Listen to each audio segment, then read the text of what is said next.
একটা সুনামি আসতে যাচ্ছে বাংলাদেশে।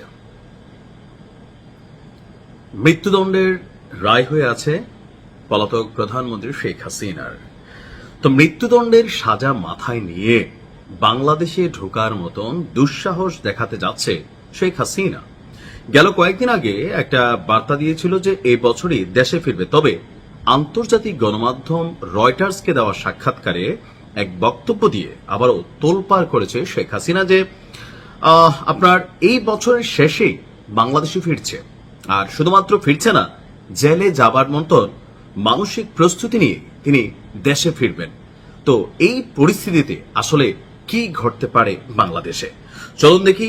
রয়টার্সের যেই কি বলা হয় যে সাক্ষাৎকার, সেখানে আমাদের বাংলাদেশের প্রথম সারির গণমাধ্যমগুলো যে লিড নিউজ করেছে, যে রয়টার্সকে দেওয়া সাক্ষাৎকার তিনি বলছেন তার এই রাজনৈতিক পরিকল্পনা হচ্ছে তিনি জানেন যে দেশে ফিরলে তাকে গ্রেপ্তার করা হতে পারে না, 100% হবে, এমনকি মেরেও ফেলতে পারে।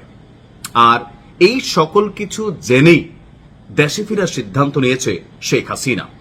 তার ভাষায় নেতাকর্মীরা চরম নিপীড়নের শিকার হচ্ছেন। যদি মৃত্যু আসে, আমি চাই তা আমার নিজের মাটিতেই হোক, যেখানে আমার বাবা মায়ের কবর রয়েছে এবং তাদের রক্ত ঝরেছে, এমন বক্তব্য দিয়েছেন।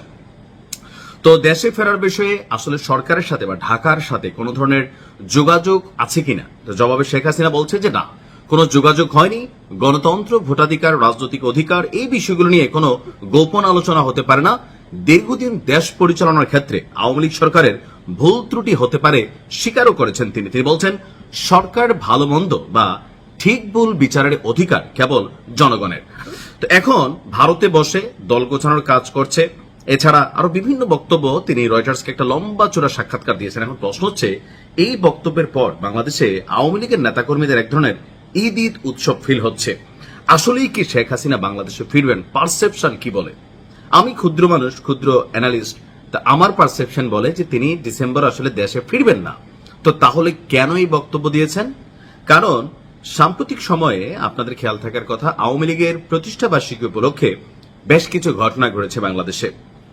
এমনকি আইন শৃঙ্খলা বাহিনী থেকে শুরু করে রাজনৈতিকভাবে আওয়ামী লীগের অনেক নেতাকর্মীদেরকে গ্রেপ্তার করা হয়েছে। অনেকে মারধরেরও শিকার হয়েছেন, যারা অপরাধ করেছেন তারাও হয়েছেন, আবার যারা নিরপরাধ আছেন দুই একজনও কিন্তু এখানে ফেসে গেছেন। এখন এই যে নেতাকর্মীদের মনোবল ভেঙে যাচ্ছে যে শেখ হাসিনা তো তিনি দেশের বাইরে আছেন, ওদিকে শামীম ওসমান দুবাই, তারপর লন্ডন তাকে দেখা যাচ্ছে, এক একজন এক একভাবে বিদেশে আমোদ ফুর্তিতে আছে। তাহলে এই যে বাংলাদেশে এই মুহূর্তে আপনার যে পরিস্থিতিতে আওয়ামী লীগের নেতাকর্মীরা পড়ছে, তারা আসলে কি দলীয় যে বিভিন্ন মিটিং, মিছিল, প্রোগ্রাম এগুলাতে কি আসলে তারা অ্যাটেন্ড করবে? অ্যাটেন্ড করলে আবার ভিডিও ফুটেজ খুঁজে খুঁজে তাদেরকে গ্রেপ্তার করা হচ্ছে, আইনের আশ্রয় নেওয়া হচ্ছে, নানানভাবে তারা অনেক ঘটনার শিকার হচ্ছেন। সো অনেকেই হয়তো সামনের দিকে আর রাজনৈতিক এই কর্মকাণ্ডগুলোতে যাওয়ার যে সাহস সেটা হারিয়ে ফেলবে।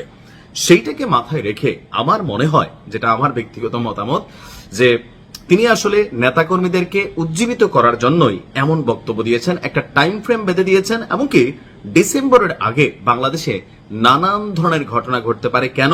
যেহেতু শেখ হাসিনা একটা নির্দিষ্ট মাসের নাম বলে দিয়েছে।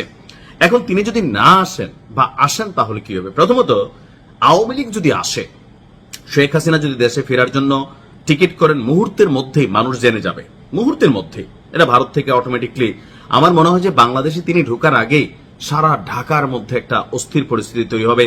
এমনকি তার আশাকে কেন্দ্র করে এই মুহূর্তে আমি বাংলাদেশে বলি যে বিএনপি, জামাত বা অন্যান্য দলগুলোর মধ্যে আপনি যেই বিভাজন দেখছেন, কিন্তু আওয়ামী লীগ প্রশ্নে প্রত্যেকেই কিন্তু তারা রসুনের মতন একটা অবস্থানে চলে গেছে। আবার আওয়ামী লীগের যেই শাসন, ভালো কাজ, খারাপ কাজ, এটার ভালো ইফেক্ট বা খারাপ ইফেক্ট, এই মুহূর্তে খারাপ ইফেক্টটা একটু বেশি। সো এই খারাপ ইফেক্টটা এত দ্রুত মানুষের মন থেকে চলে যায় নাই। আবার ধরেন এই পরিস্থিতির মধ্যে তিনি আসার চেষ্টা করলে তার বিরুদ্ধে আইন শৃঙ্খলা বাহিনী সর্বোচ্চ অবস্থান নেবে। তার আসার আগে সারা বাংলাদেশে হাজার হাজার লাখ লাখ নেতাকর্মীদেরকে গ্রেপ্তার করা হবে। বিশেষ করে যারা অর্গানাইজ করেন, যারা এখানে বিভিন্ন ধরনের ভূমিকা রাখবেন, তাদের প্রত্যেককে গ্রেপ্তার করা হবে। যেমন বেগম খালেদা জিয়াকে আওয়ামী লীগ যখন গ্রেপ্তার করেছিল, আপনাদের খেয়াল থাকার কথা, আগে মাঠটারি কিন্তু খালি করে ফেলছে। এরপর আমরা ভাবছিলাম যে সারা বাংলাদেশ আলোয় যাবে। আসলে বিএনপি তখন বড় ধরনের কোনো ভূমিকা রাখতে পারে নাই। কেন পারে নাই? কারণ তাদের যারা মূল কারিগর আছেন অথবা অর্গানাইজার আছেন দলীয়ভাবে সাংগঠনিকভাবে, তাদের প্রত্যেককে দৌড়ের উপর রাখা হয়েছে, গ্রেপ্তার করা হয়েছে, বিভিন্নভাবে গুম করা হয়েছে। তো স্বাভাবিকভাবে একটা ভয় ঢুকে গেছিল, আর সেই ভয়ের কারণে বেগম খালেদা জিয়াকে যখন গ্রেপ্তার করেছিল আওয়ামী লীগ, তখন আসলে দেশে তেমন কোনো বড় ধরনের ঘটনা ঘটে নাই। শেখ হাসিনা যেহেতু 6 মাস আগে এই আওয়াজ দেয়া দিচ্ছেন, সরকার অবশ্যই সর্বোচ্চ লেভেলের সতর্ক অবস্থানে থাকবে। তারপর রাজনৈতিক দলগুলোর মধ্যে এখন যে বিভাজন আছে সেটা একটা কেন্দ্রবিন্দুতে আলোচনায় বসবে, প্রকাশ্যে হোক অপ্রকাশ্যে হোক। কারণ আওয়ামী লীগ যদি বাংলাদেশে ব্যাক করে, এখানে একটা অস্থির পরিস্থিতি তৈরি হবে। আর এই পরিস্থিতিটাকে সামাল দেওয়ার জন্য শেখ হাসিনা যদি বাংলাদেশে ঢুকেই, অবশ্যই সেখান থেকে ভারতের সাথে একটা নেগোসিয়েশন থাকতে পারে রাষ্ট্রীয়ভাবে, অথবা শেখ হাসিনাকে পাঠানোর পরে সীমান্তে নানান ধরনের অপতৎপরতা ঘটতে পারে, অথবা দেশের ভিতরে নানান ঘটনা ঘটতে পারে।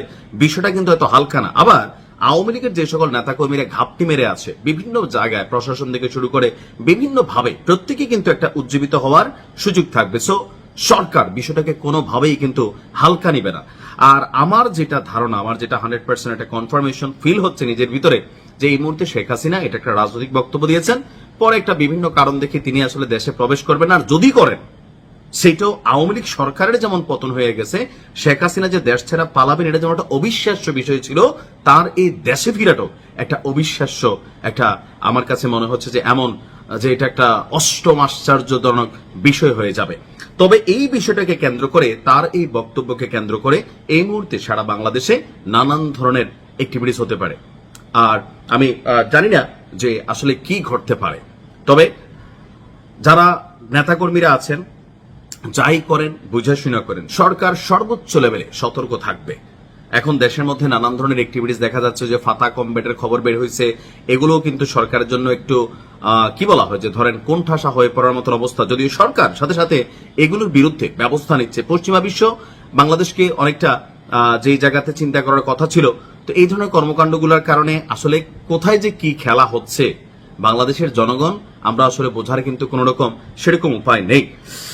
তো সবকিছু মিলিয়ে শেখ হাসিনার এই বক্তব্যের বিষয়ে সরকারের পক্ষ থেকে অথবা ভারতের পররাষ্ট্র মন্ত্রণালয়ের পক্ষ থেকে তাৎক্ষণিক কোন আনুষ্ঠানিক প্রতিক্রিয়া এখন পর্যন্ত আমি যখন নিউজটি করছি আসলে পাওয়া যায়নি। তো আমার মনে হয় যে এটা নিয়ে খুব বড় ধরনের একটা রিয়েকশন বা প্রস্তুতি সরকার নিবে।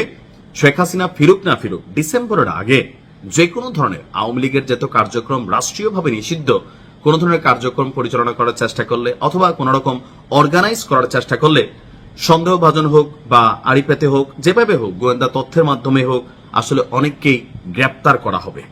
সো যে যা করবেন একটু বুঝে শুনে করবেন। আর এই মুহূর্তে শেখ হাসিনার বাংলাদেশে ফেরার সম্ভাবনাটা বললাম না, অষ্টম আশ্চর্য ছাড়া আমার কাছে আর কিছুই মনে হয় নাই। এটা নেতাকর্মীদেরকে উজ্জীবিত করার জন্য বলেছেন। আর যদি আসেন, বাকিটা তো ভাই একটা মহা কেয়ামত হয়তো এদেশে ঘটবে। কি ঘটবে সেটা আল্লাহ মালুম। বাংলাদেশকে আল্লাহ হেফাজত করুক। ভালো থাকুন। আসসালামু আলাইকুম।